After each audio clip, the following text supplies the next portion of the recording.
and welcome back to the homestead. And if you guys are new around here, my husband and I live off grid, meaning we don't have any public utilities, and we live 100% off rainwater and grow about 90% of our food, so welcome. But I wanted to bring you guys along and you can have breakfast with me today. I thought that would be kind of fun.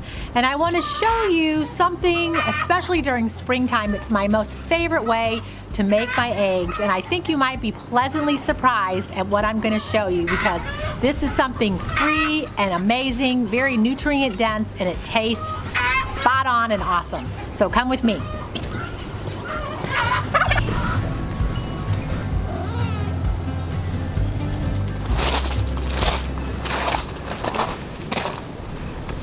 So now you guys get to come walk with me, and we are going to go out and do a little foraging in my yard, because yes, we are going to get a free food to add to my eggs this morning. What we're going to talk about are these beautiful little yellow flowers that you see everywhere.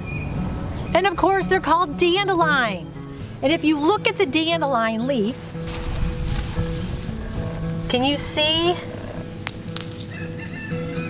They look like little teeth, like lion's teeth. That's where it got its name. And they're beautiful. This plant, you can eat the flower, you can eat the leaf, you can eat the stem, and the root. I can't get the root down there. You can eat the whole plant. Now the cool thing about dandelions is they have been used medicinally and for culinary purposes. They've been cultivated for thousands of years. It is a bitter type herb or plant, and what's great, it's good for digestion, to help start the digestive process, so it's wonderful for that. And dandelions are really high, and you've got vitamin C and magnesium and iron. They're good for your heart, your immune system.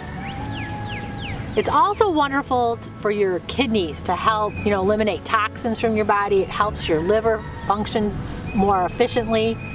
So what I'm going to do is put some of these greens in here, and make sure when you guys, if you're going to be harvesting some of these dandelion greens, that you're not getting them where they have been sprayed with any herbicides, pesticides, anything like that in the yard. Make sure they're free of that. Now springtime is the best time of year to get your dandelions. They taste amazing,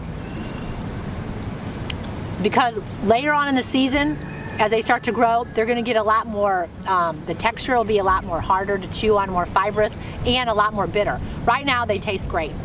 So that's my best time that I like to harvest them, and I use them in lots of recipes.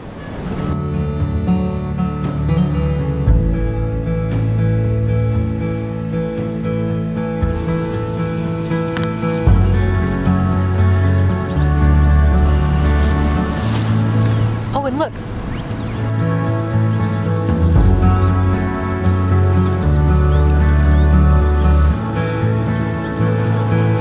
And did you guys see that? The honeybee. This is the most incredible plant, because this is one of the first flowers you're going to see during springtime. So those bees are hungry. They want to get out and start foraging too, like I am right now. And so now they have those dandelions, that beautiful nectar from them. So they're even getting a little food from those dandelions.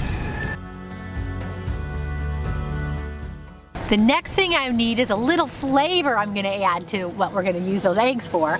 And come on down here and look at this. So these are wild onions. Okay? They taste just like an onion. So I'm going to get some of these too.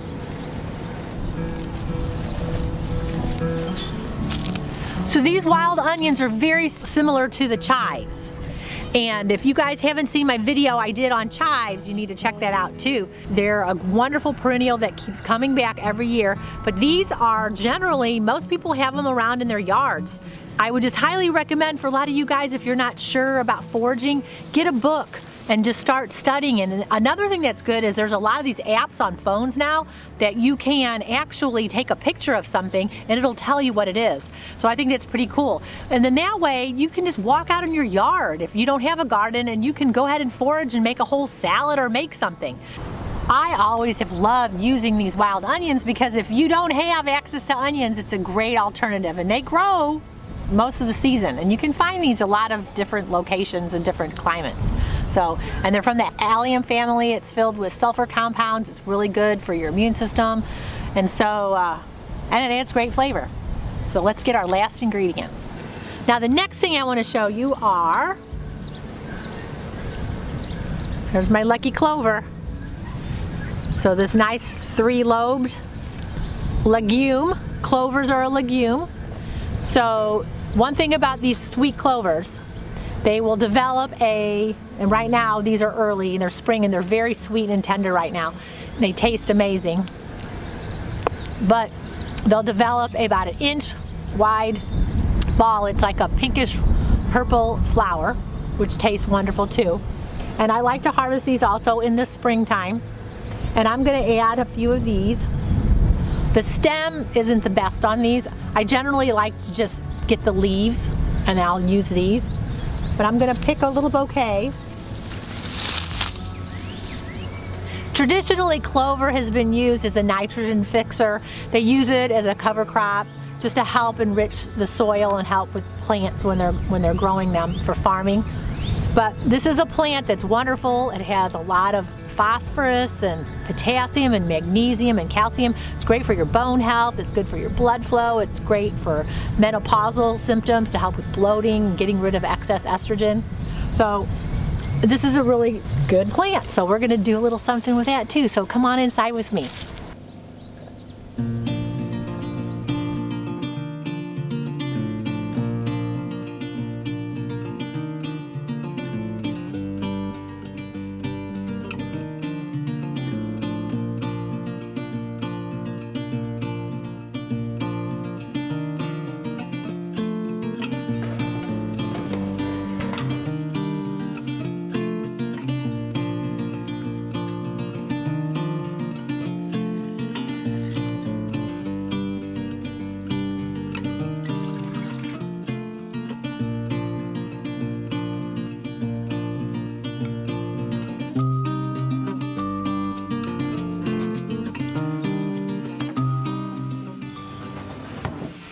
All right, so let's get started.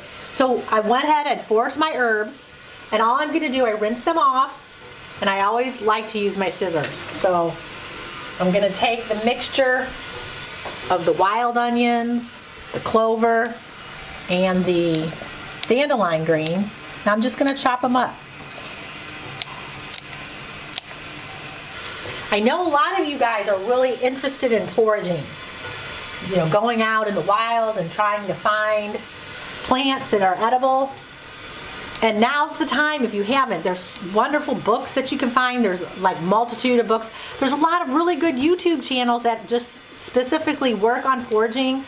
And then just kind of get yourself aware of what's going on out in the wild, because you can walk out in your yard, you know, you can find a lot of edible things out there, whether it be the plant or the flower.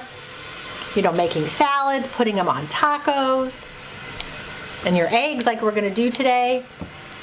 Just for some people, there might be different interactions. Let's say you're possibly on blood thinners or even a diuretic. Like a dandelion is a natural type of diuretic.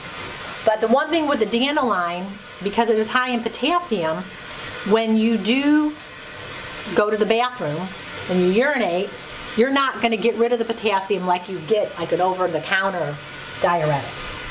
So if you are on any of those things, you need to definitely consult with your, you know, healthcare provider just to find out if that's something you can do, because generally that might interact with it. Always do your research, right guys? You know, we're so used to going to the grocery store and buying food like in the produce aisle that's traveled 1,000 miles to get to you. It's losing a lot of its nutritional value. Well, I just went and just plucked it right out of the yard right now. So it's filled with a lot of nutrition. So on things like this that you're growing in a pot in your yard, somewhere on your back deck or in your garden, you're going to get a lot more bang for your buck where you don't need to eat as much, as opposed to get the same nutrition that you're going to get at the grocery store because it traveled so far to get to you and it's losing a lot as it's sitting there. So this way you're not going to need as much food to fill you up and give you the energy and the vitamins and nutrients that you need. So you ready now to find out what we're going to make? Let me get my pan out. So I have a little cast iron pan. I put some ghee in it, because ghee is a very stable oil, saturated fat, that will not, denature or anything, and it has a very high smoke point, and it's very shelf stable. I've done a bunch of videos on it. Check out my videos on how to do it because it is a wonderful oil to cook with, very healthful. It is great for your immune system. Like I was saying, it is shelf stable, and for a lot of you guys that might be lactose intolerant, the casein and the lactose are separated from the butter. So this is pure butter oil, and it tastes amazing, and it works very good for baking and cooking, especially in eggs. So now I have a hot pan, and in with my greens, I'm going to crack the eggs. Nothing like good farm fresh eggs. How fresh can these be? Just from a few minutes ago.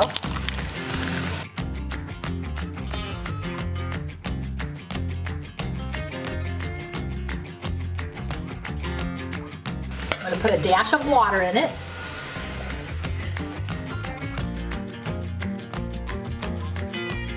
And of course, some Redmond real salt.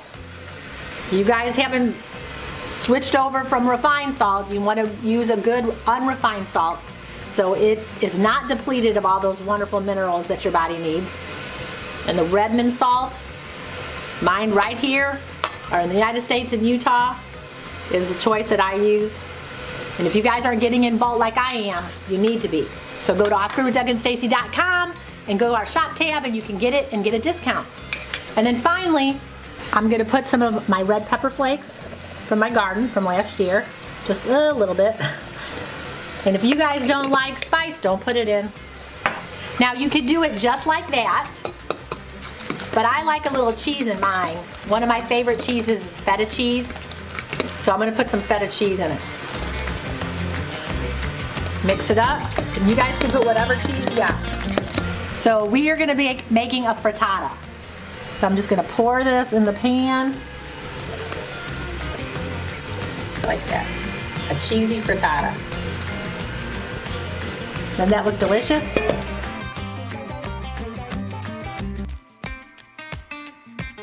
Put it in the oven. I'm going to go out in the garden and do a few things in the greenhouse, and then when I get back, it'll be ready for me to munch on. So let's get going and do a little work, and I'll see you in a few minutes.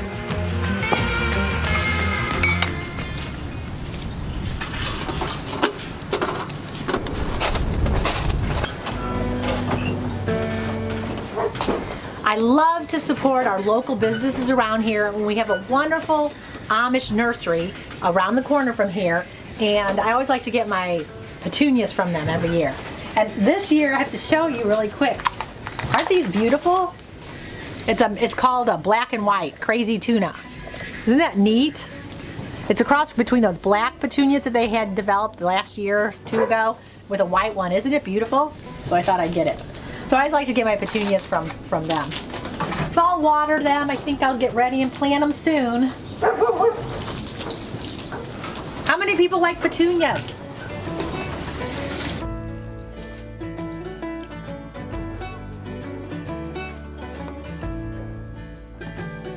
You ready to go eat? Let's go. Well, I put the frittata in at 350. I forgot to tell you that. 350 for about 15 minutes or so. So I'm ready to take it out. But before I have to have a little chocolate tea. And if you guys haven't tried our chocolate tea, you better go to offgridwithdougandstacy.com and go to the shop tab and get it because everyone loves it, including me. And it's really good with your maple syrup on it. All right, let's get that frittata. Let's see how it looks.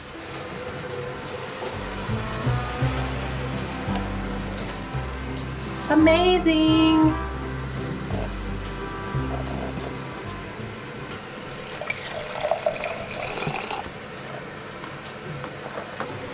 So I'm going to let this cool just a little bit, but while it's cooling, I wanted to show you some books on foraging. Does anybody remember, if you're old enough, who Yule Gibbons is? This is a really good book. The only drawback I would say is they don't have the colored pictures, but the stories in it and the recipes and the things he talks about. This is a really, really good book.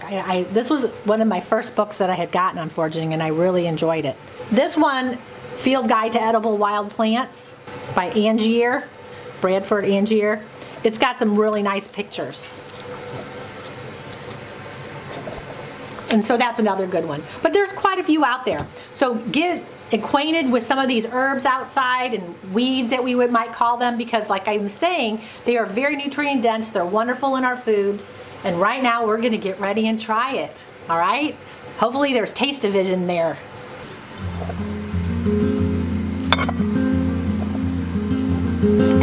Now that doesn't look as pretty, so watch what I do.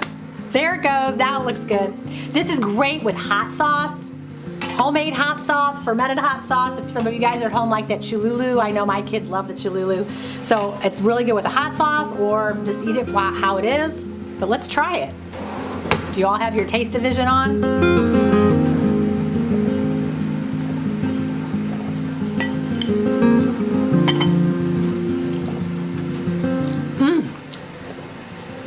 Very, very good, if I have to say so myself. I'm not too bad of a cook, am I? It's so good. It's beautiful, isn't it? Well, I'm giving this one a thumbs up. It's one of my favorite breakfasts. I always, during springtime, I have tons of these little frittatas, omelets, just scramble some eggs and put the greens in it. It's free and in your yard. So I just want to challenge you guys, if you're not familiar with this, get some books, educate yourself, and just know there's food all over the place. You know, you guys can do it, because sometimes if things happen and things don't grow in your garden, this is my insurance policy, is the rest of my yard, and I forage and I learn about new plants maybe that I don't know about, and then that way I know what's edible, what's not. So take that extra step if you're not there, and just maybe try something different. And dandelions are a great way to start, or red clover, or some wild onions, something like that. All right, so leave a comment below if you're gonna try this. I wanna hear from it. And you know what? If you follow us on Instagram, I want you to make it and take a picture of it and tag me or something like that. It would be awesome. I would love to hear from you. And if you're not following us on Instagram, I want you to do that too. All right, have a great day, and I will see you guys later. Bye.